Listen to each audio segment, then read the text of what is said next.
হ্যাঁ, বেসিক গানের মাঝখানে যে মার্কেট ছিল সেটা বন্ধ হয়ে গেছিল, কমে গেছিল, আমরা চালিয়ে নিয়ে গেছি।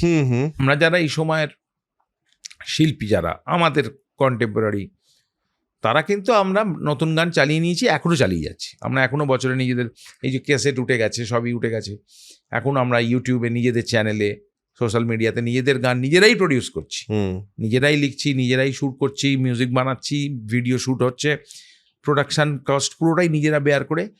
কেন? আমাদের এখনও আশা থাকে যে নতুন গান বেঁচে থাকবে, এবং নতুন গান without a support of film মানুষকে ভালো লাগানোর একটা চ্যালেঞ্জ আমাদের মধ্যে থাকে।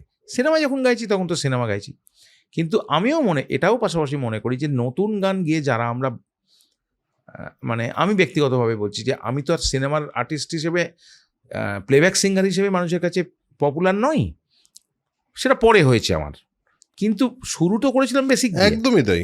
আজও বেসিক গানের জন্যেই। ধরো নচিদা কিংবা লোপামুদ্রা বা সুমিতা বা রূপঙ্কর, এরা তো সবাই একদমই বেসিক গান, একদম সেটা অনেক টাফ রোড হবে। তার কারণ মানুষ যখন গানটা শুনে ভালো লাগছে এবং মনে রাখছে, সে কিন্তু ব্যাকগ্রাউন্ডে প্রসেনজিৎ দাকে বা সৌমিত্র চট্টোপাধ্যায় বা উত্তম কুমারকে ভাবছে না, ঠিক একদম, শুধু গানের জোরে আমাদের মনে রাখছে।